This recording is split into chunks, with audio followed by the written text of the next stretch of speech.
the NFL Stock Exchange podcast. I'm Trevor Sikkema. That is Connor Rogers joining you guys on a special edition of the podcast. Connor, our very first Fix Your Franchise edition of the show for 2022.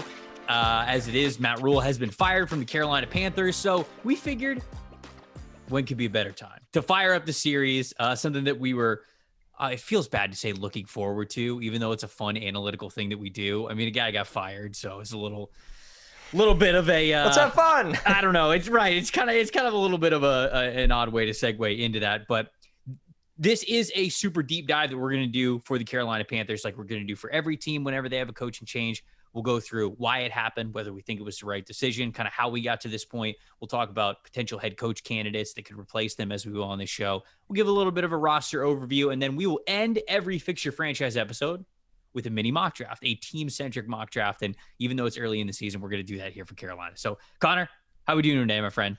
Good, man. I mean, obviously, this is a series that we don't decide when it begins because it is very heavily skewed towards guys that are fired or guys that you ultimately know are going to be fired. Like, I don't think we're going to be doing 5 of these after Black Monday arrives. No, I think we'll have a good idea. But this one already happened. Matt Rhule, as expected, the first head coach let go during the NFL season, very early in the NFL season, as we sit here in the middle, at best, being polite, calling it the middle of October. It is probably a good time to take a little break from what matters most. I think we're going to hit some redundant storylines there, so we get a little breather from that and go full into what this podcast is about, and that is team building. And the Panthers are a team that they have fascinating decisions in that aspect of their organization right now. Yeah, and I like doing deep dives, and I know you like doing these as well.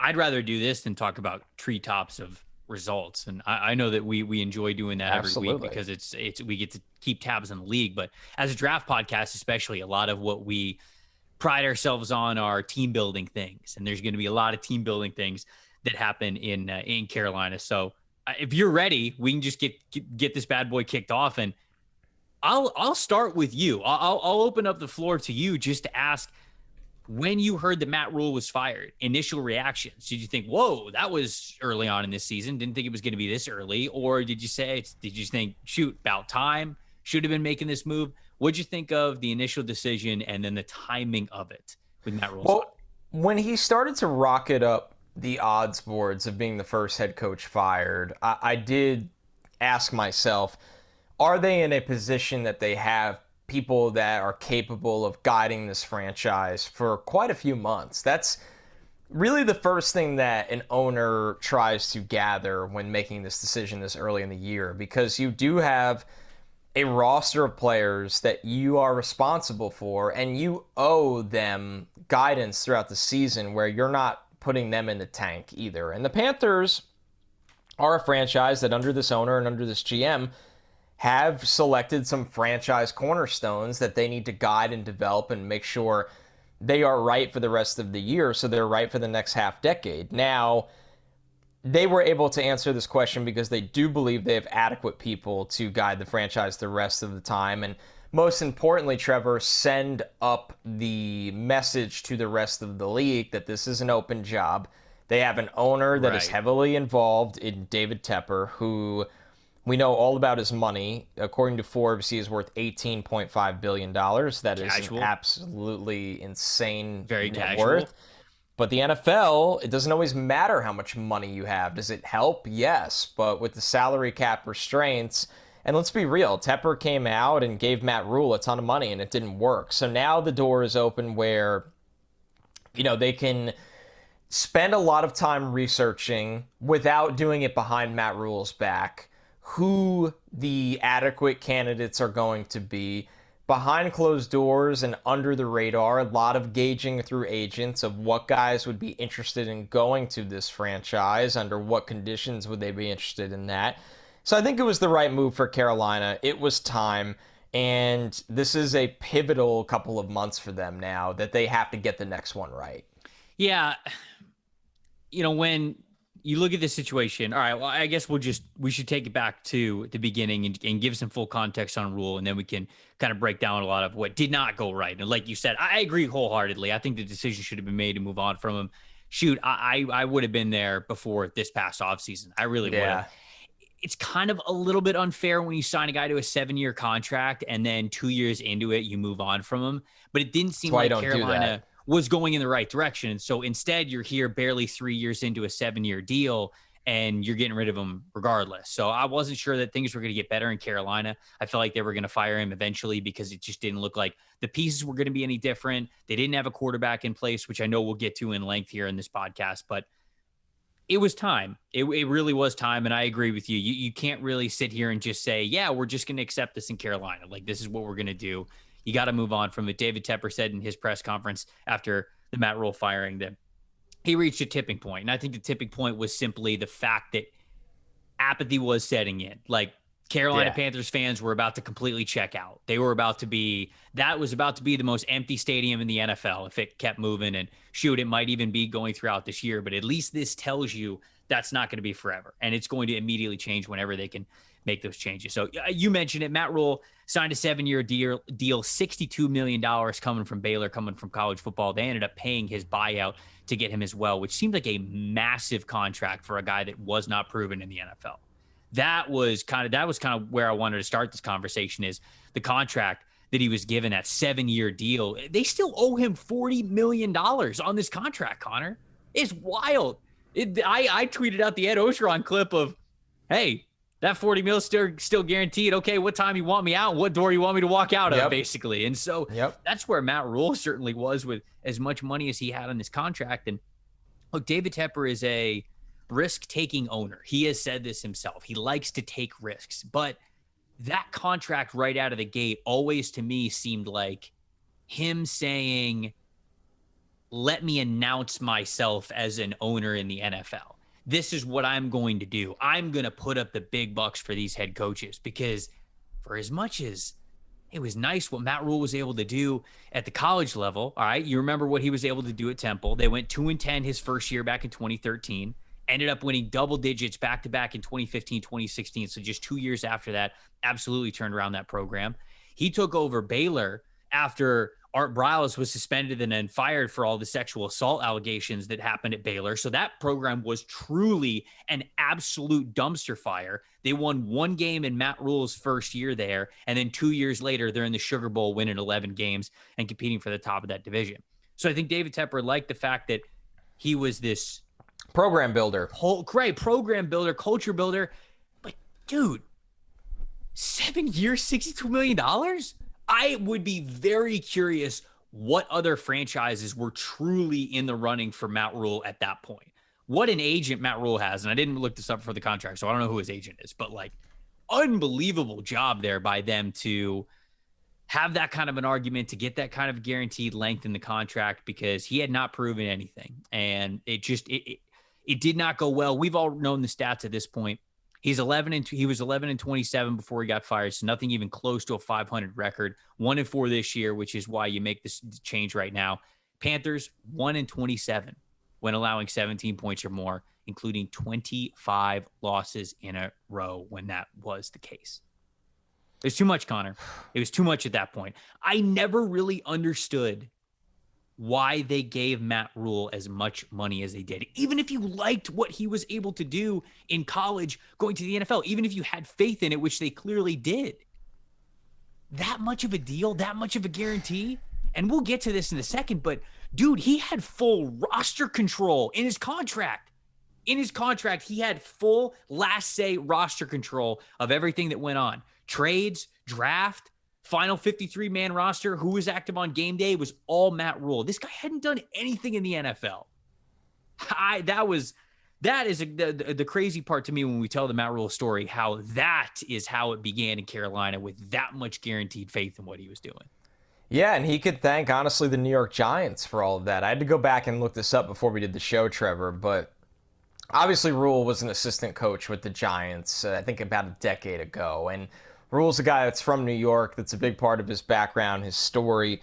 And when he interviewed with the Panthers, he had a interview scheduled with the Giants next, and to prevent him from going to that interview, Tepper threw around a lot of coin to say, "You're our guy. What is it going to take to hire you? Yeah. And what is it going to take for you to not get on that plane and even meet with the Giants?" Which they knew he had been there under Tom Coughlin for a year. He was from New York. He's a guy, once again, was very vocal about his New York roots, was viewed as the Giants being his dream job, and they needed to hit a number that eliminated them even being under consideration. And ultimately, the Giants had to change course, and they hired Joe Judge. There was a lot of conflicting reports that the Giants weren't as interested in Rhule as, probably a lot of people around Rhule led on to believe. All that doesn't matter because Joe Judge and Matt Rhule are no longer head coaches in the NFL. Right. But that just goes to show you, and this is something that I think can happen to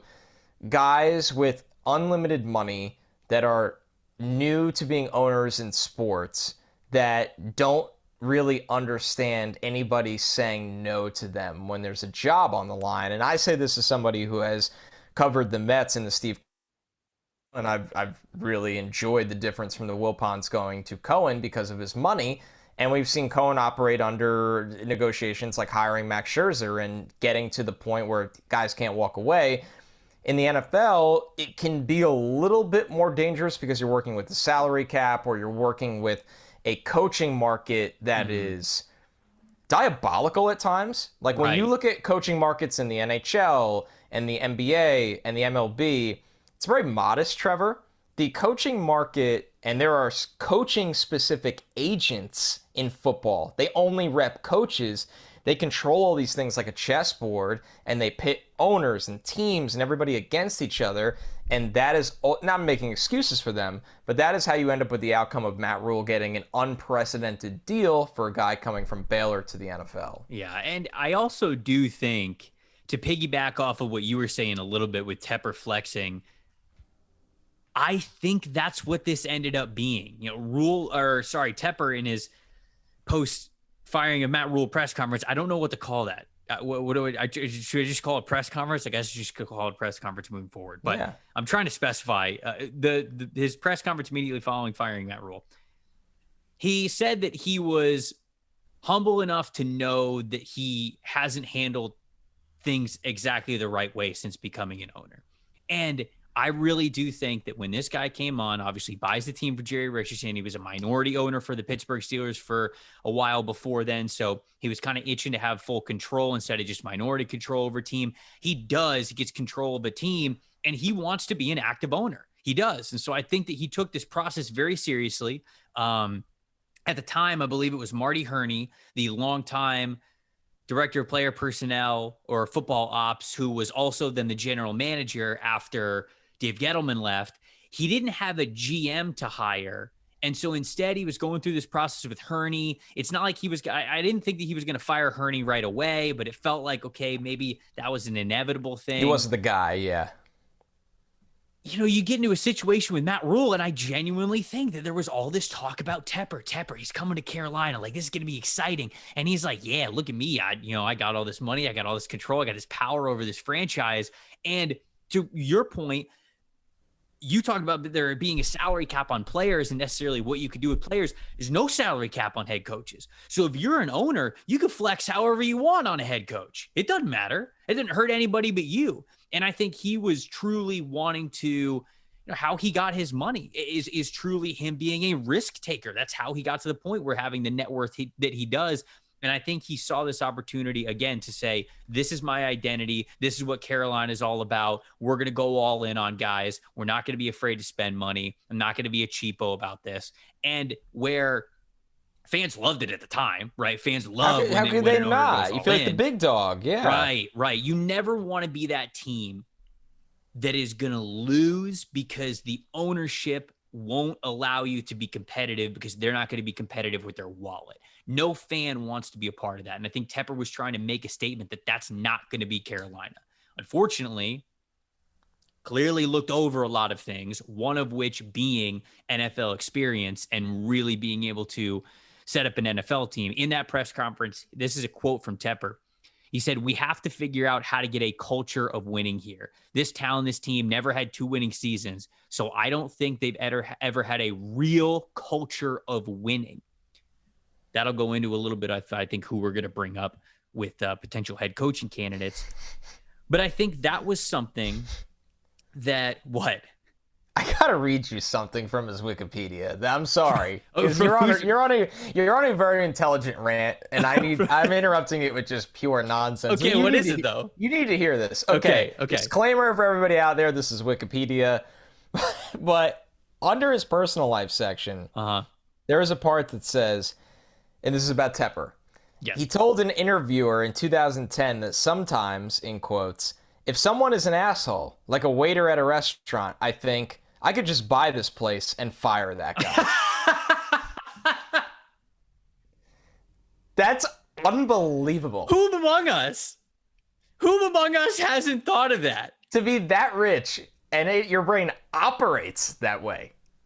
All right. Sorry, Trevor. Had to be said. It is one thing to sit there and imagine that. It is another thing to, like he said, just truly have the power. Be like, what was the, what's the, Hold on.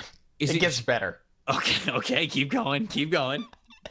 According to the Post, he paid $43.5 million for the beachfront mansion of a former Goldman Sachs supervisor who had passed him over for a promotion. Then, after buying, he had the house demolished. No, come on. I bet people that clicked on fixing your franchise were not expecting us to. Oh, well. He's a very interesting person.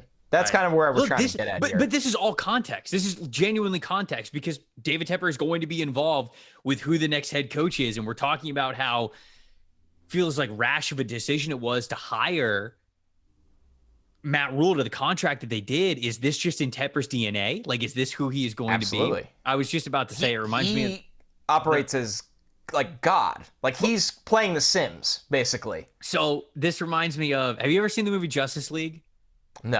No, you haven't? Okay, so at the end of the first Justice League, Superman, Clark Kent's mom's house gets like bought by a bank, and it was like going to get foreclosed, and so he was like kicking his mom out. And then like at the end of the movie, they're moving all of their stuff back into Superman's mom's house, and Superman, Clark Kent, Henry Cavill looks at Bruce Wayne, who is Ben Affleck in the movie, and just goes, "Wait, how'd you get the house back from the bank?" And Ben Affleck goes, I bought the bank. So this is the same thing. That's Trevor. That's just Literally, he operates that way. So that's obviously, we wanted to give you guys kind of a primer on what that is like, because I do feel like Tepper's going to be heavily involved here. He said that there's no plans right now to move on from Scott Fitterer, but he did say that the next head coach, there's going to be a lot more balance, and that is very needed. You cannot have a coach who is certainly an unproven coach have all of that control. There are very few coaches in the NFL who can handle having all of the roster decision-making responsibilities. Very few in the NFL who could do that. You know, they tried to do it with Gruden for many years. It failed. Belichick has done it, but people would tell you that even Belichick, the GM, is not nearly what Belichick, the head coach, is. And for a lot of those years and a lot of those teams, Tom Brady and a few other key veterans that they had on both sides of the ball made up for a lot of that. So it's hard to think that that really works out. It's great for the head coach, obviously. They're going to fight for it every time. They're going to want ultimate autonomy there. But I think it's going to be a little bit more balanced. Connor, I'll bring up this point too.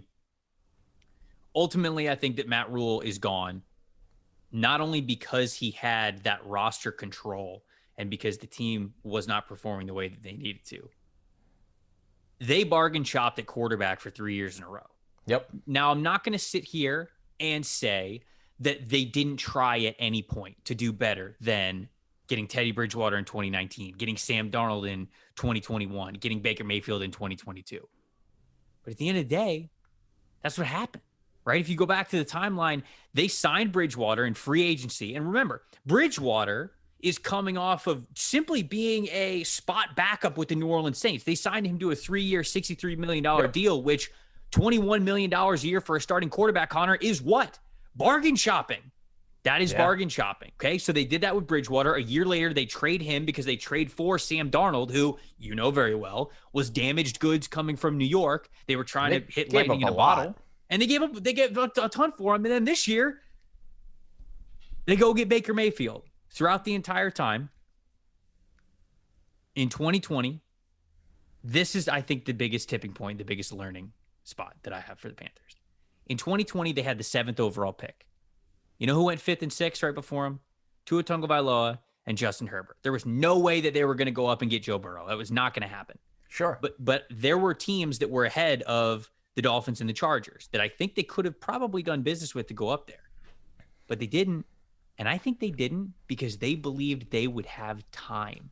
They believed they had time. And let me tell you, when it comes to getting a franchise quarterback, you don't have the time you think you do.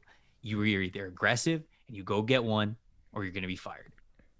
That's ultimately why I think Matt Rhule was out the door, because they went bargain shopping at quarterback. It's absolutely true. And to your point, God, they took Derek Brown after Tua and Herbert went. I mean, I would imagine the Lions answered the phone a lot that year when they took Okudah. I know they liked Okudah, but they probably answered the phone. I could comfortably say that. Come on. You know, the Giants, the problems they had at that time, I still think they would have considered moving back to 7 for the right price, knowing the quarterback's going behind. There's just a lot there where you look at it and go, they didn't navigate the court. You know what, though? This is a pivotal, if you're a Panthers fan listening to this show today, I think there's been a pivotal learning curve for Tepper in this process from a football standpoint, not just a business standpoint, from a football standpoint of the fact that they are going to be insanely aggressive to fix the quarterback situation. And Trevor, I always wonder the trickle effect of things like this. And listen, I can't say it enough. Lamar Jackson's going to get franchise tag. There's not going to be a world where I'd be floored. I'd love to see it, but I'd be floored that a player of Lamar Jackson's caliber walks into the free agent market like Kirk Cousins did a couple years ago. No way. Yeah. And there's this unprecedented bidding war for a player of that caliber. Yeah. But it just makes you wonder, what is the Panthers' strategy going to be with that spot, right? Do they finish with a top 2 pick and they just take one of the top 2 guys? Do they finish with the top 2 pick and instead of even taking the chance, do they call teams that are moving a good veteran quarterback to trade? So I think it's a great takeaway from you that out of all of this, if they've learned anything, it didn't really matter what Matt Rhule or Phil Snow did for the defense. The Panthers were never going to have success with all of the different options they tried at quarterback. And they get blamed for that because they evaluated those guys and made those moves. Like you said, they gave Teddy money. The team released the video of them analyzing the Sam Darnold move before they did it and how much they loved him.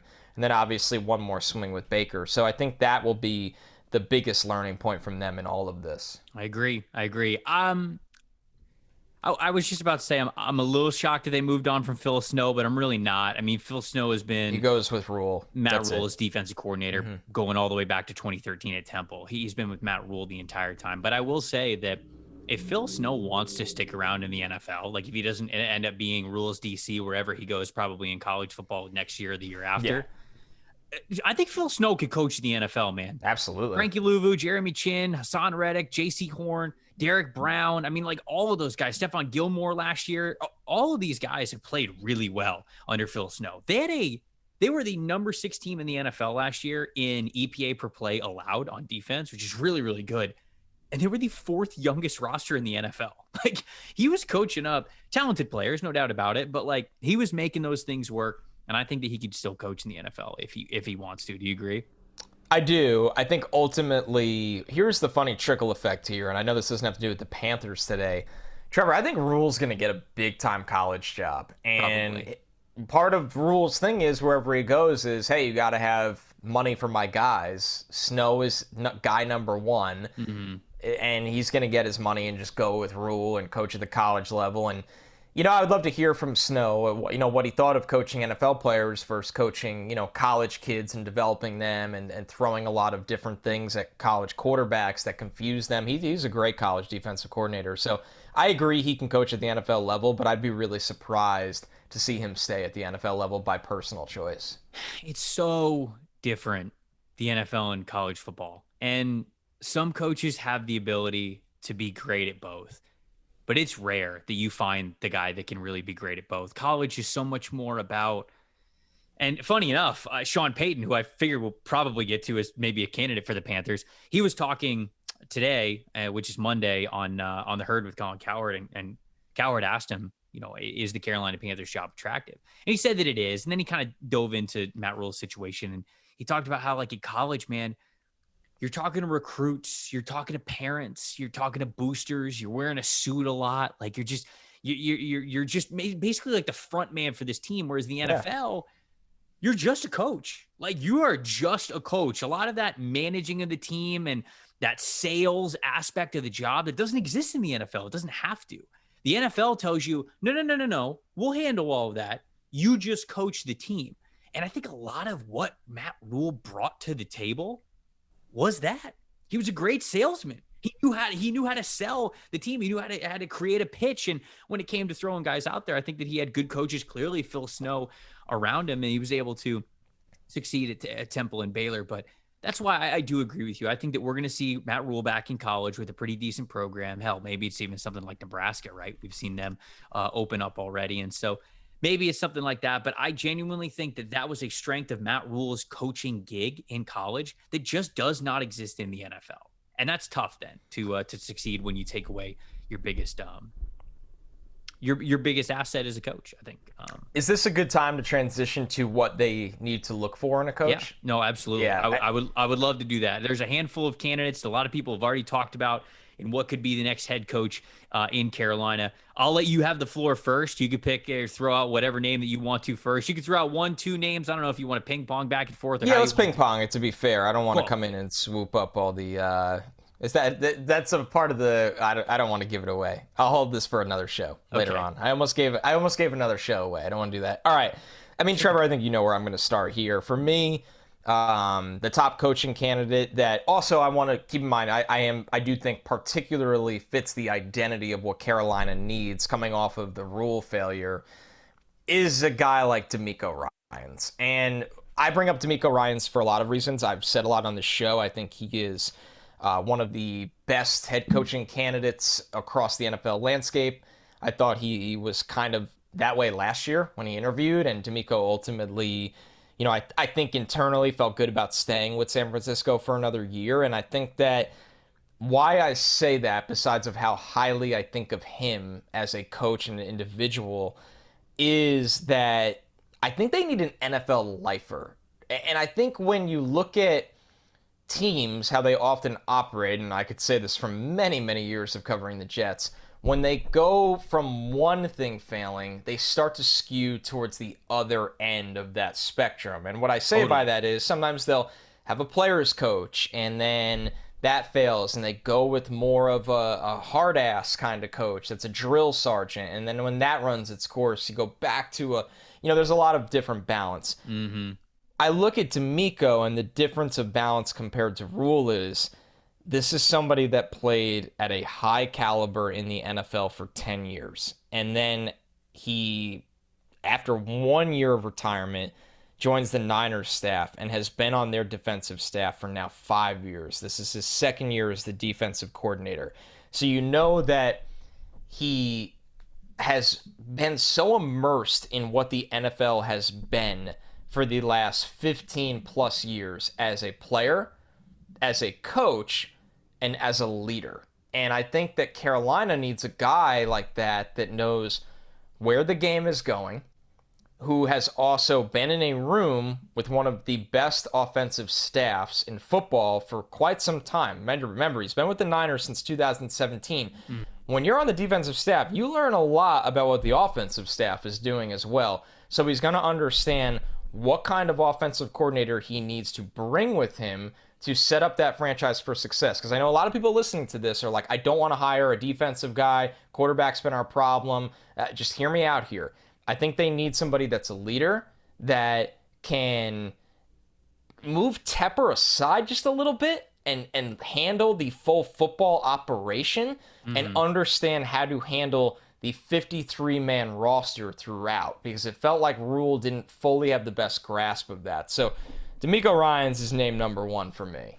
Dude, he would be a great name. Certainly, he was a guy who got head coach looks last year's cycle, which I thought it was a little bit early for that. But that just shows you how much respect I think this guy commands. You look at what he's done over the last 2 years, never commanded a defense that's been ranked lower than third in yards per game allowed, which is incredible, just to speak to what he's been able to do with that talent. Clearly, he is respected by his players, by the organization, and by a lot of guys around the league by already getting up to that point. The biggest area of pushback, and I'll get to the defensive coordinator, the defensive minded thing in a second. The biggest area of pushback for me is that he is just 37 years old. And you made a really great point about getting somebody in there that might be able to keep Tepper at bay, right? Command so much control and respect of that franchise that he can, if Tepper is saying this or that or trying to get involved here, I got this, Dave. Remember why you hired me. Yeah. It's somebody I was back on a team in 2009, and this, you know what I mean? Like, pull back real NFL examples to the owner that lets him see and hear you. Will age be an issue there? Because he's just 37 years old, and is age, and I'll say, because you're right, he's got so much NFL experience, but he is still green in coaching experience. So does he have the Rolodex of guys that he could call up and be an offense coordinator, or maybe call plays in the defense, whatever it is? That's something you got to figure out. And then does the age thing matter? How long that he's been there? Does that part matter? The thing that shouldn't matter, and I'm glad that you brought D'Amico Ryans up, because I absolutely think that he should be a candidate as well. I think he'd be a fantastic head coach for some football team, whether it's Carolina or not. The thing that I do not think matters is that he is a defensive-minded coach. Doesn't matter at all. A lot of Panthers fans that I have talked to already have said, we don't want a defensive-minded head coach. Our defense is already good. We've got to figure out offense. Being a head coach in the NFL, the best ones are really CEOs first. They are managers of everything. You have so much you have to control within your coaching staff, within the roster, within free agency, your relationship with the GM. All of these things go into it more than just being an offensive-minded coach and defensive-minded coach. Hell, we say every single week, sometimes there are these coaches that have certain sides of expertise to the ball. They go and be a head coach somewhere, and so many fans are saying, God, they got to give up play calling, right? I mean, you got so many game day responsibilities you got to worry about. Give play calling to somebody else. And a lot of the best coaches who do it for a long time are delegators more than they are even play callers and things like that. So I think that if you look at D'Amico Ryans and you interview him and you go, this is a leader, this is a person who will command a room, who will command a room of 22-year-olds and will command a room of 56-year-olds. Doesn't matter where you are. This guy is an absolute leader. That's the right guy for the Carolina Panthers. That's a winning culture. That's a leader right there. So I understand why people would say, hey, we want a more offensive-minded head coach, but it doesn't matter. As long as you have the faith that they could fill out a coaching staff, which that maybe something goes into that with D'Amico being as young as he is. But as long as you have that faith that they could fill out a staff, all you want is a guy to believe in. You want the leader there. You want the CEO. I do not care whether it's a defense or offensive-minded head coach. Shoot, look at what Brian Daboll is doing with the New York Giants. Brian Daboll is coming off of being a fantastic offensive mind at the college level with Alabama. Of course, what he was able to do with the Buffalo Bills and Josh Allen, I mean, we've talked about that so many times. He goes to New York, and Connor, what does he do? Hires Wink Martindale, says, you handle the defense, Wink. I know you got a lot of experience doing it. Just handle it, my guy. And he goes to Mike Kafka, and he says, Kafka, you call the plays. Yep. I'm going to be the head coach. There's Brian Daboll. Hell, you hired him, probably thinking that he was going to be the play caller for you. I remember that was the exact same thing that happened with Bruce Arians in Tampa. They hired Arians, and Arians immediately said, nope, not calling plays. Byron's going to call plays. And a lot of people were like, whoa. Kind of brought you in to call plays. Like, we're tired of the way that Dirk Cutter called plays and Todd Monken called plays. We wanted you to call plays. And Bruce said, no, this is how it's going to work, and this is how it's going to be best. And guess what? He was right. He became that CEO. He became that delegator. And so, I agree. I think that D'Amico should be definitely a candidate, but I don't care that he's a defensive-minded head coach. Who else you got? Number 2 on the list, and I know you could speak very well to this one, would be Raheem Morris for me. Ooh, and I think listen, it's no secret the Rams are having some problems this year. They are suffering, whether you want to call it a Super Bowl hangover. I think it's obvious they lost, plenty of talent. There's no denying that. The 2-3 start is not what they envisioned, but ultimately, the Raheem Morris argument for me is kind of the honorable mention compared to DeMeco Ryans, where you look at him, he's been in the NFL for a very, very long time. Mm-hmm. Trevor, I know you've spoken to this very well.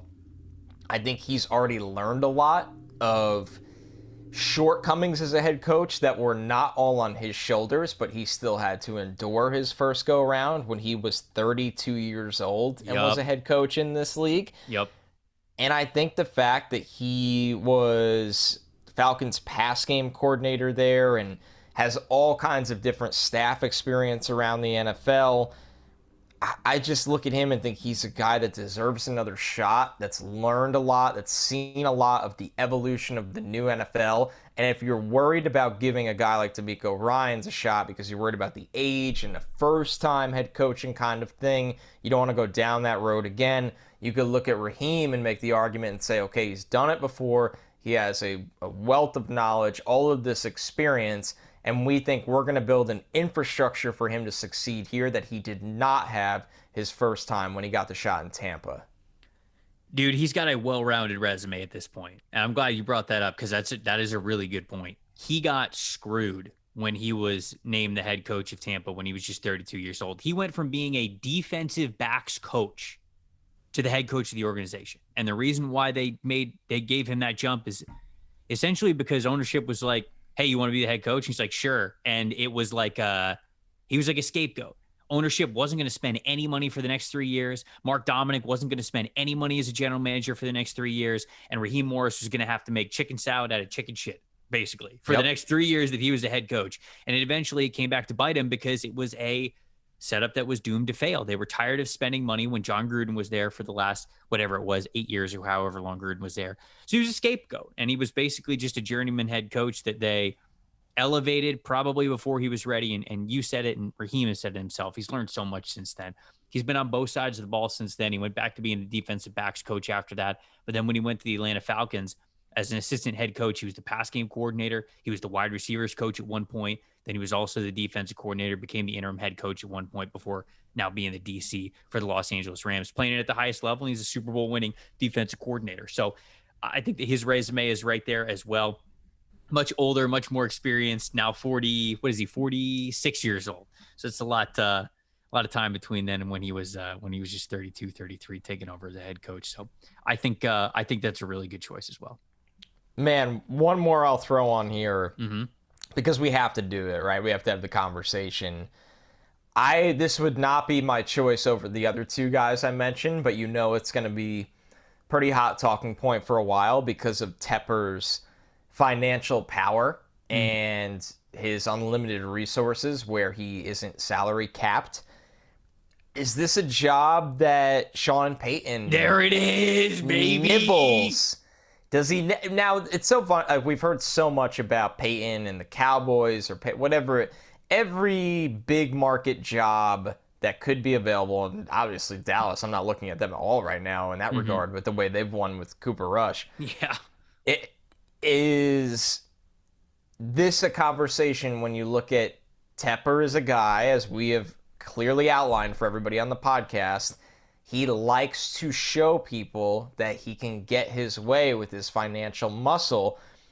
And this is a hire that people will look at and go, Sean Payton, how many holes are you going to poke in a Sean Payton hire? People would do that with DeMeco, I don't think it's justified, but people would do that with DeMeco because you brought up age, Trevor, you brought up the shorter coaching resume. People would do it. We wouldn't be those people, but people would do it.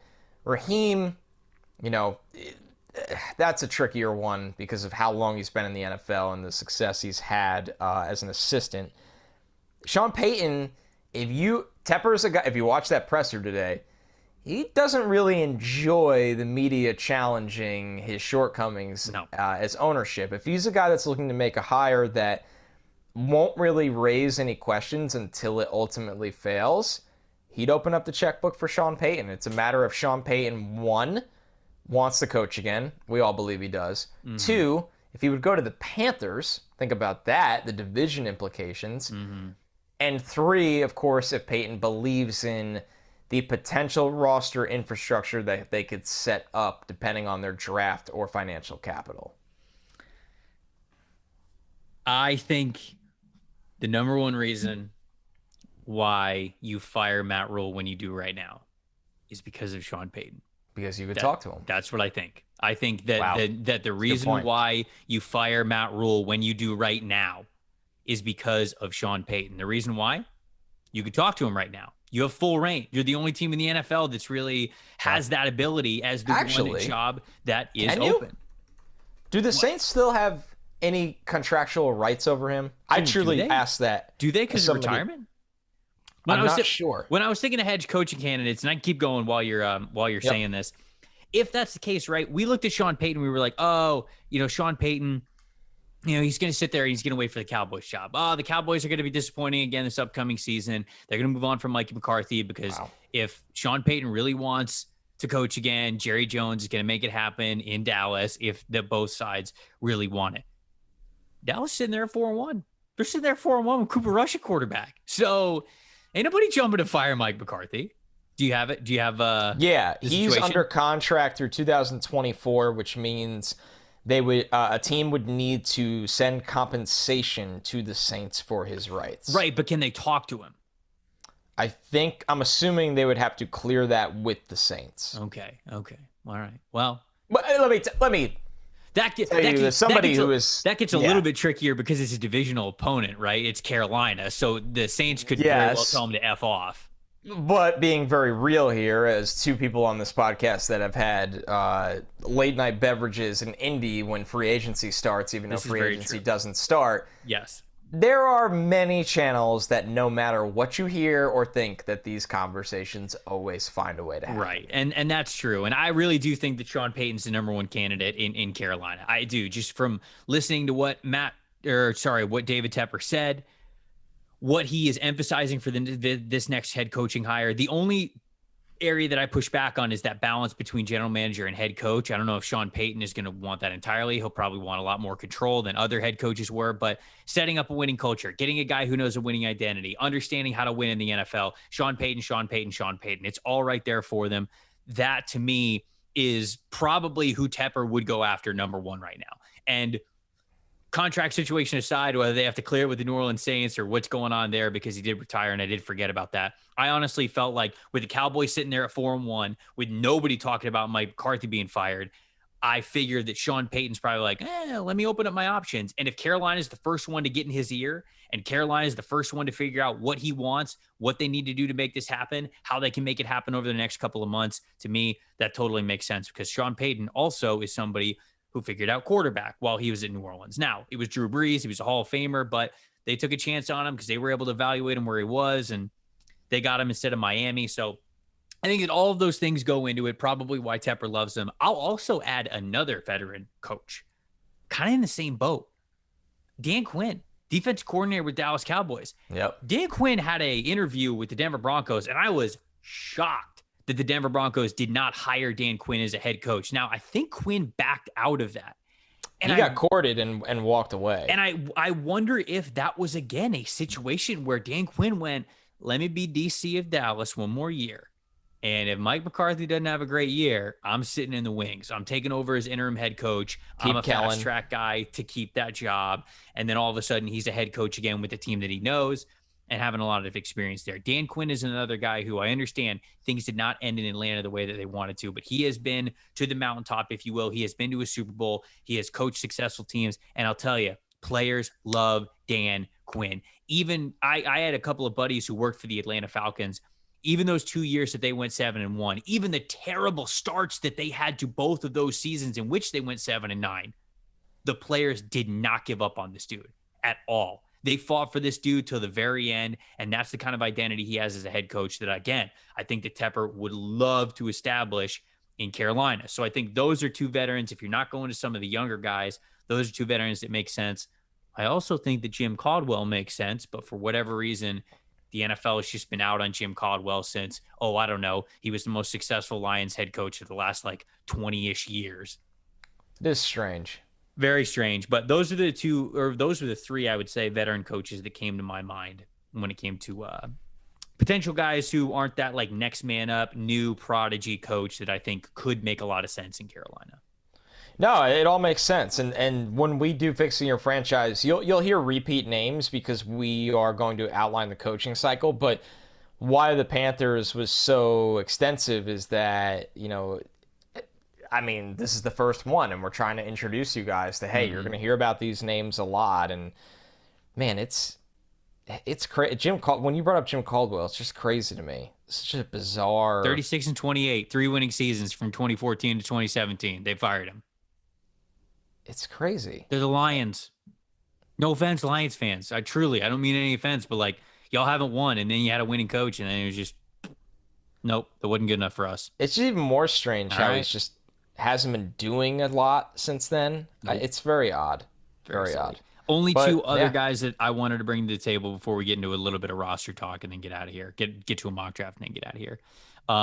Steve Steichen, who is the offensive coordinator of the Eagles, his name has already been one that I have heard is kind of circling as one that everybody's interested in. He is also 37 years old. He's been the Eagles offensive coordinator since last year. Obviously, Eagles had an incredible rushing attack last year. Really nice balanced offense this year with the improvement of Jalen Hurts.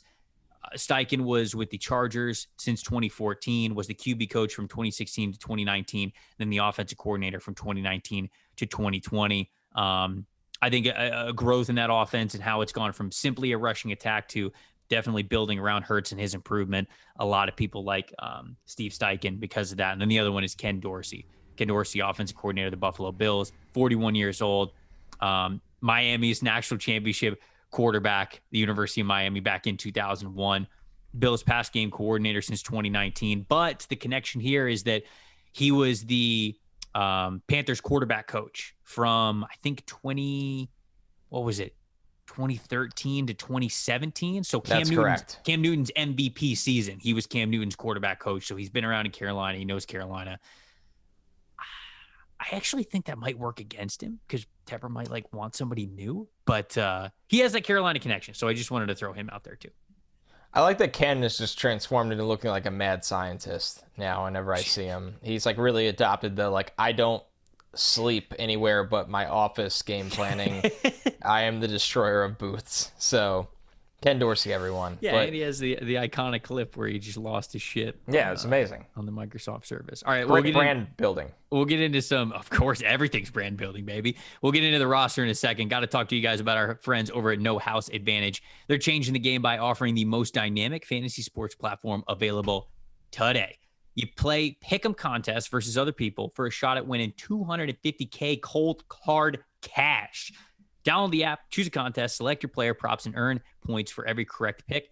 Climb the leaderboard, then you get your shot at big money every single day. You can also test your skills versus the house and 20 times your money if you hit all your picks right. Bet on up to 5 player props or over-unders or individual player matchups across every major sporting league, including NFL, MLB, NBA, PGA, MMA, and even NASCAR. Sign up with the promo code STOCK, STOCK, at nohouseadvantage.com. Download the app on the App Store and get your first deposit match up to $25 for free. Make sure you check out No House Advantage today and experience daily fantasy sports redefined, because it's not just how you play, it is where you play. And you guys will not want to miss out on this. Connor, when you look at the depth chart, some of the pending free agents here for the Carolina Panthers, how are we fixing this franchise? How do we look with the roster? What does the next head coach have coming to him in Carolina? Yeah, so when you look at this group, man, it's interesting, right? It's been a disappointing year for DJ Moore, but he's a fine player. It's out of his hands. It's not his fault. They drafted Icky early, so they believe in the direction of this offensive line while having Taylor Moton obviously under contract. It's not a bad offense. I look at this offense and go, man, you get a little bit more out of the quarterback play. I'm fascinated to see what they do with Christian McCaffrey at the deadline, because that could change things real quickly if they move on from him. You got to move him. Yeah, I think they need a little bit more. I agree. You need a more consistent player across from DJ Moore than what Robbie Anderson's been. So I think they need a wide receiver, unless Terrace Marshall could show you a lot down the stretch here. You're ultimately going to need a running back, but you can find value in that. And this defense has a lot of young talent. I think they need more of a presence up front. They definitely need another pass rusher across from Brian Burns. They do need a player in the middle of the field as much as Frankie Louvu has been a nice story. So yeah, yes. They're not a bad... It's crazy we're having this conversation as they're the first fix-your franchise.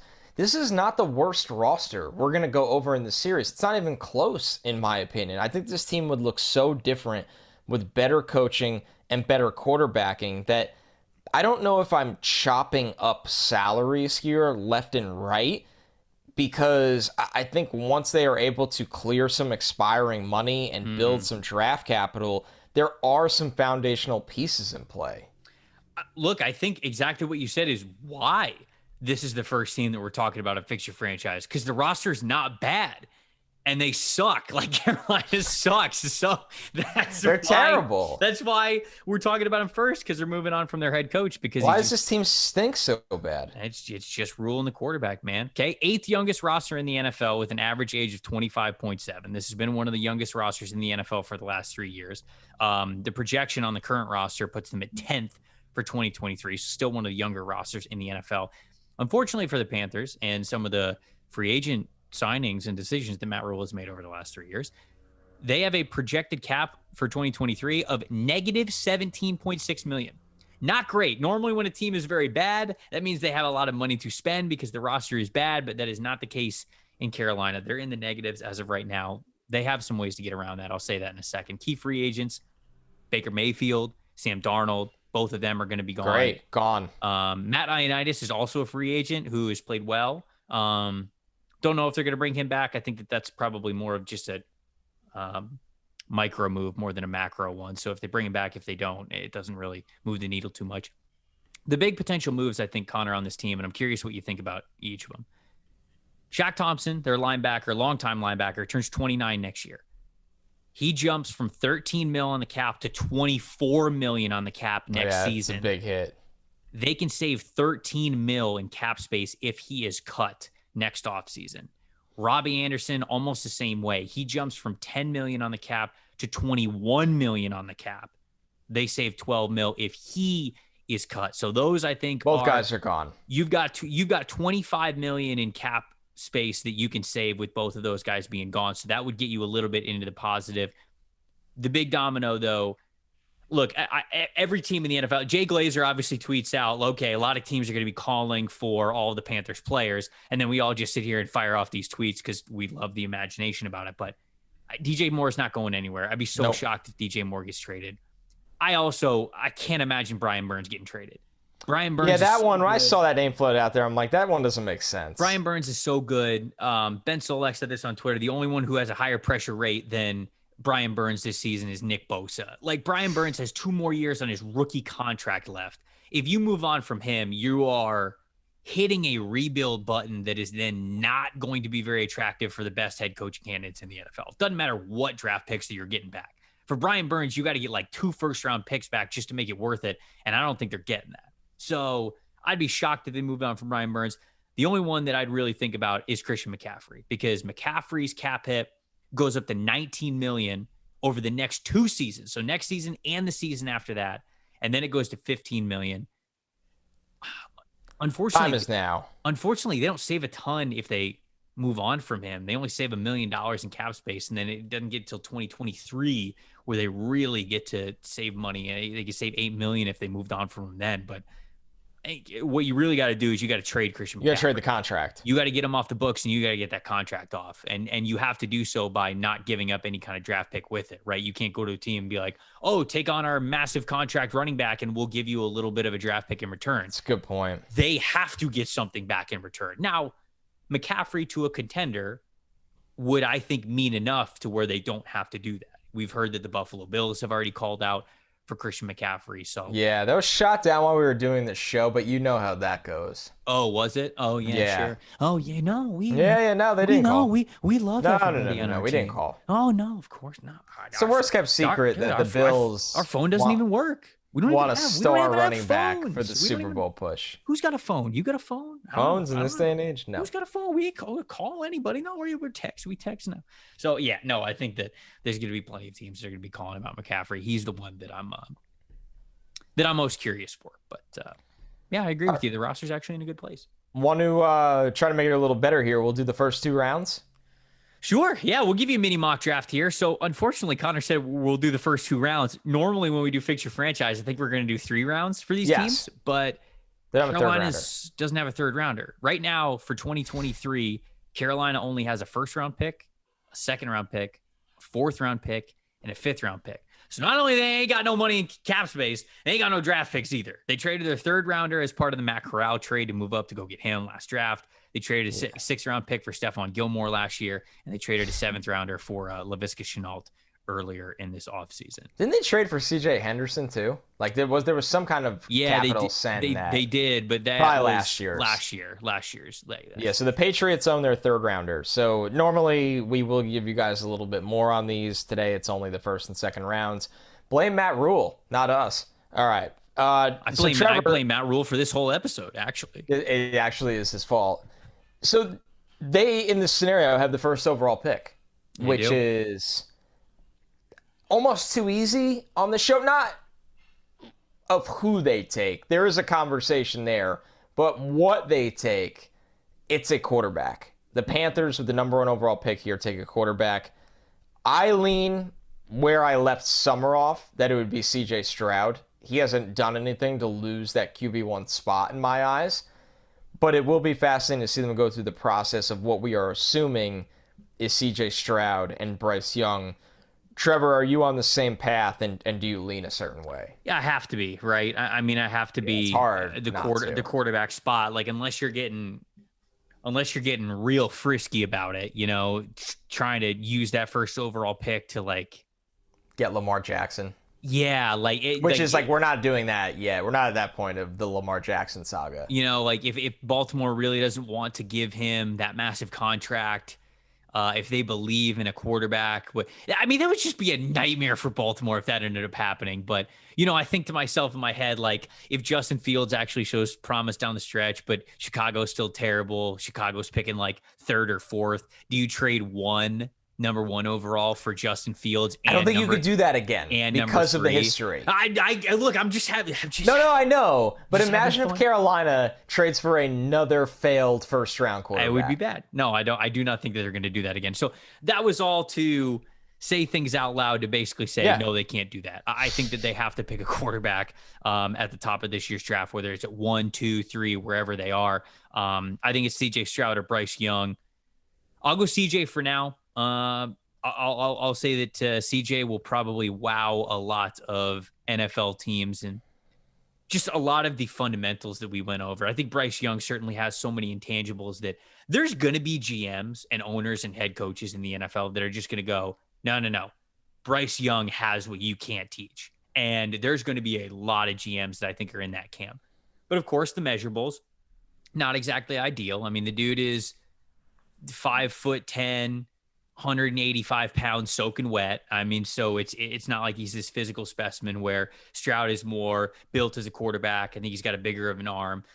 His mechanics are fantastic. So I think that he is certainly getting better as well. But I'll say Stroud going number 1 overall over Bryce Young here to the Carolina Panthers. But I really could see so many different head coaches and GMs going either way on these 2 quarterbacks, depending on how much you value that it factor that Bryce Young continuously shows us that he has. So I think it's got to be a quarterback. I'm with you. Yeah, there's just no way around it for them. Once again, they are one of the easier teams because their problems are so evident once they make that head coaching hire. Where we can have a little bit more fun with this and where there's some debate is ultimately what you think their next building block needs to be. As in this scenario, they are picking 36th overall, 2nd round. It's the 4th pick of the 2nd round. Is there a certain way on this roster right now, Trevor, knowing that they have very limited cap flexibility into the offseason and having a very, very early look at this draft class, that you kind of lean here? And even if it's a couple positions or a couple of players rather than just narrowing down 1 pick as we sit here in October. Obviously, it's a massive draft nick cliche to say, well, you gotta look at who's ever on the board. But Yeah, I can't tell you. I think it's such a great cop-out answer. I love to repeat it. Works every time. I look at wide receiver. That's where my eyes immediately go. I would the same way. Especially if you're cutting Robbie Anderson.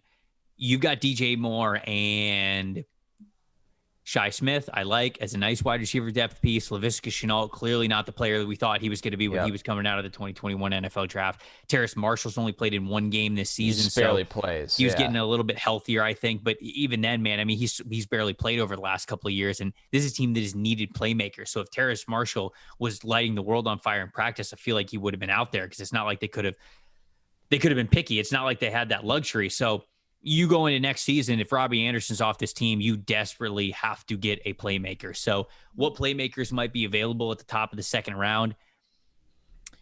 For as much as I'm not so sure that Jackson Smith and Jigba is going to blow anybody away athletically. I feel like he is so reliable that he's probably going to end up being a back half of the first round pick, kind of a wide receiver. I'm not the biggest Kayshon Boutte fan. No. You know that going back to summer scouting, I think I had him as fourth. How about your guy in this spot? I think A.T. Perry is a really nice fit for what they would need. A.T. Perry, depending how he runs, definitely that'll gives help. It, right. Yeah. He's another one where I'm very curious to see how he runs because I think that kind of separation is fleeting from his game at the college level and it doesn't get any easier in the NFL. So I'd be very curious to see what he runs, but Quentin Johnston, you and I have talked about him, the show's consensus wide receiver 1. I think we're a little bit higher on Quentin Johnston than the NFL is. So yeah, he finally got going this weekend after a horrible September. Right. And I think it feels as though, even though I still like him, I'm sure you still like parts of his game as well, he could definitely be had at the beginning of the second round as we're projecting things right now. So I think that he is in the mix as well. Dude, I'd love Jordan Addison for Carolina. But I don't know if he's going to be super high floor. I don't know if he's going to be there. If he is, man, if they get themselves CJ Stroud and Jordan Addison, go to battle. Beautiful for Sean Payton. I mean, what we talking about? Give him a head coach. I don't know, but what do you think? What do you think top of the second round? That's where I stand. If you want to lean at another position, I still think they need more pass rush. My guy, Jared Verse, would be my pick here that spot. I loaded up with traits. He'll test well. I think he's in this range right now. So if you want to get away from wide receiver, which you and I are very unified on, should be what they're looking at in this spot, I would throw Verse's name into this ring. I would look, maybe get another corner, but I think they're okay at corner. I mean, obviously, Horn's a really, really good player. Mm-hmm. They brought back Dante Jackson. Their offensive line is... Icky had a really good game this weekend, by the way. I thought against the Niners. He had some big-time run blocks. So I really just think they need to draft a quarterback and worry about his infrastructure over anything else. And that's why I just go back to wide receiver. You don't want him going into a situation where, let's assume McCaffrey's gone, and if DJ Moore is kind of just the guy, that's not a good situation for a young quarterback. So, playmaker, I mean, the biggest dark horse here, and people will probably kill me if I mention it, but if somehow Bijan Robinson didn't go in the first round and you traded McCaffrey, I have no problem taking him here because I think he'd be such a dynamic wide receiving weapon for your young quarterback as well. And, for everybody that just slaughtered the Breece Hall pick, he's making life so much easier for the Jets and their young quarterback right now. So the second round, if you can get a difference-making running back for your young quarterback, there are scenarios where it works. I look at defensive tackle as well. I mentioned Matt Ioannidis, a free agent, so if they move on from him, maybe that's something that you could go after at the top of the second round. Jalen Carter, Brian Brzee, they're not going to be there, but Siaki Ika, I think, I was only going to bring him up if you brought him up because him at the top of the second round might be insulting to you because I know you love him. But, dude, if he's right there at the top of the second round, I think that he would be a good selection. Gervin Dexter as well, who has been playing well. Man, Florida's just running him into the ground, man. It's crazy the success splits that he has in the first half versus the second half because of how much he's playing. But he's another, incredible talent on the defensive line too. So I think that's something that they look for. But ultimately, I'm honing in on playmaker. You got to go get quarterback at the top of the draft, and you got to get a playmaker at the top of the second round, especially without having a third round pick. To That's me, the that key. you just got to lock in on a play. For as much as you quote unquote got to do something here in October while we're recording this podcast, it feels like that's where you're going to end up leaning for Carolina. I'm with you, man.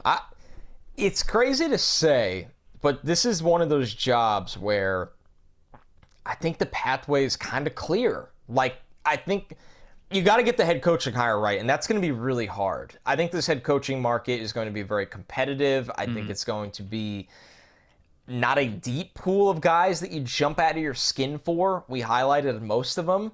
Now, once again, Tepper has the money to hopefully have some pull there. But once you get all of that sorted out, I look at this roster and go, man, if I'm picking in the top 2, I know what I'm doing, and I know what I need to supplement that player with. While the money will be tight, at least I have an idea of where we have some foundational pieces compared to a total, I bought the plot and I don't even have the floor built on the ground. It's got to be a lot more organized for Carolina. And, there are some, I don't want to call them excuses, but things that happened during the Rhule era that were tough to navigate. In 2019, Cam Newton played his last year as a Panther. Luke Kuechly ended up playing his last year as a Panther. Greg Olsen played his last year as a Panther. Those guys all leave, so you're trying to rebuild some cornerstones from the franchise. Marty Herney was there for 1 year while Rhule was there, and then you get Fitterer in, and he's only got one off season with you before you start making some big decisions. So the timeline of both the roster and the front office didn't exactly gel together, but I do think this time they have an opportunity to really, I don't want to say wipe the slate clean, but start where they need to, both from the roster and the front office, to where the timing of both of those things aren't really going to disrupt the other. It's not like one's going to throw the other one off. So I agree with you. I think that the plan has a chance to really work out for Carolina, but it all starts with nailing who that next head coach is going to be. So we gave you guys a handful of candidates there for Carolina, ran through the roster, told you the salary cap expectations of this group, where some moves can be made, and he gave you guys a little bit of a mini mock draft there to end it as well. This is our first Fix Your Franchise episode here on the NFL Stock Exchange podcast. Connor, a lot of information, but I enjoy this stuff, man. This is what I do too. This is what the pod's all about, the details of team building. And so this is a lot of fun to kick this one off. Yeah, I just don't think a lot of people do this the way we do, especially in October. So for me, we always talk about differentiating our content, and we love talking about the NFL, and we love talking about what's going on at the college level, and you're going to get all that tomorrow with the Stock Up show. But this is something that I think makes our podcast unique, just like the summer content we do, that we care about the bad franchises too in the NFL right now. The franchises that are going through it, that are going to figure it out, that are going to get out on the other side, but have a long road ahead. If you're listening to this podcast for the first time because you were a Panthers fan or you're just interested in head coaching candidates, first of all, what's up? Welcome to the Addicts. Also, smash subscribe on YouTube and on Spotify, Apple, wherever you're listening to this podcast. We'll be going through all sorts of stuff like this throughout the entire season. Connor mentioned we're going to have our weekly Stock Watch episode that we are doing tomorrow. Good teaser there. Good stuff on you, Connor. But we're also going to be doing all sorts of mock drafts, player rankings, everything. So if you are listening to this podcast, looking for some futures talk and everything like that, we got plenty more coming for you, not just this week, but throughout the NFL season as well. I am Trevor Sikkema. That is Connor Rogers. Thank you guys so much for listening to the NFL Stock Exchange. We'll see you tomorrow.